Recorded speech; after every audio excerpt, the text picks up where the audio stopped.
Welcome to Deep Sleep, a world where dreams take shape, where magic begins with a whisper, and stories gently carry you into the peace your soul has been waiting for. At Deep Sleep, we don't just tell fairy tales. We invite your heart to rest, your mind to drift, and your spirit to breathe. Whether you're here to relax, to dream, or to fall gently into sleep, you're in the right place. So close your eyes, open your heart, and let the story begin. Sometimes, when the world grows too loud and everything feels tired, nature becomes still, and in that stillness, there are places that awaken, not seen with the eyes, but felt with the heart.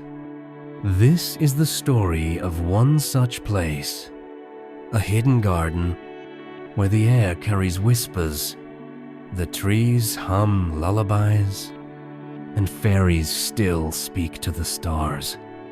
This is the tale of a little girl and a magical world beyond the ordinary, where kindness unlocks doors and wonder leads the way.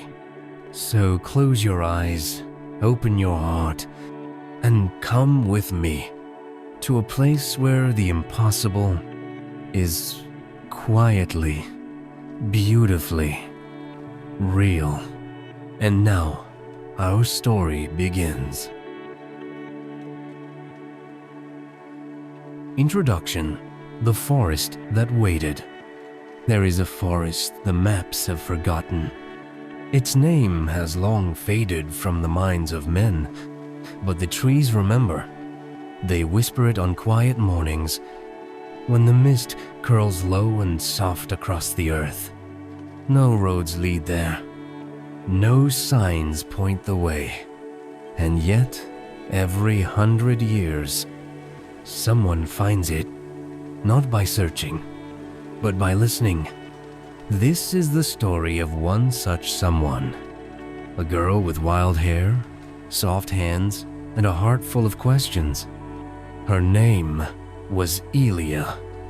Chapter 1. The Girl Who Listened. Elia wasn't like the other children in the village. She didn't care for loud games or crowded streets. She liked the rustle of leaves, the buzz of bees, and the hush of twilight. While others ran, Elia wandered. She would sit for hours by a quiet stream, watching sunlight play on the water's skin. Sometimes, she'd talk to the flowers, and sometimes they would whisper back. Her grandmother used to say, "Elia hears the language of still things. That is a gift very few carry." So on her 12th birthday, when the morning came with birdsong sweeter than usual, Elia followed the wind. It tugged at her sleeve like a friend, leading her deeper into the forest than she had ever dared to go. Chapter 2. The Garden Gate That Wasn't There. There was no gate, no wall, no "keep out" sign carved in stone. There was simply a moment when the light shifted, the trees parted, and Elia stepped forward into something other. The colors here were different, richer. The greens glowed like emeralds, the blues shimmered like sapphire rain, and in the middle of a field of golden moss were the fairies, tiny beings with wings like morning frost. Their laughter was like the tinkling of wind chimes, and their eyes sparkled like they held stars inside them. They didn't hide from her. Not this time. They circled her, humming a soft song, and one by one, they began to speak. She is gentle. She is kind. She may stay. Chapter 3. The Queen of Light. From beneath a flower larger than a cradle emerged the Fairy Queen. Her wings were 1,000 colors all at once. Her gown was woven from starlight and soft petals. She held a staff made of crystal moonlight. "Elia," she said, in a voice that felt like a song, "you have come not by accident, but because your spirit is open. This garden has waited for you."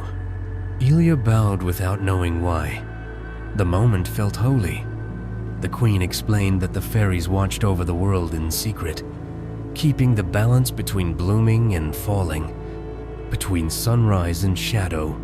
"We do not show ourselves," the queen said, "not to the loud-hearted or the curious, only to the kind, the quiet, the brave." Chapter 4. The Flower of Forever. That evening, the fairies lit tiny lanterns made of glowing berries. They danced in the air like fireflies, weaving spirals of gold and violet light. Elia was given a bed beneath a rose the size of a tree. It curled around her gently as she lay down, cradled by fragrance and song. Before sleep, the queen placed a flower beside her heart. "This is the flower of forever," she whispered. "It will bloom only when you are true to yourself, and it will glow whenever you are near something good." Elia held it close and dreamed of music she had never heard. Soft, wordless melodies that wrapped around her soul. Chapter 5. The Day of Wonders. Elia stayed for many days. The fairies showed her how dew is made, how starlight is braided into spider webs, how leaves dance even when the wind sleeps. They showed her how to listen to silence, how to speak to the moon, how to hear the secrets of soil. She learned that mushrooms tell time, that bees hum lullabies, that kindness is a spell more powerful than any wand. Chapter 6. The Farewell Promise. One morning, the queen came to her again. "The world beyond calls you back," she said gently. "But now, you carry the garden within you." Elia didn't cry. She smiled, because she understood. The fairies placed tiny glowing stones in her satchel, so her path would always be lit in the dark. And the queen said one final thing. "When you are older, if the world grows heavy, return to us. The way will open if your heart remains light."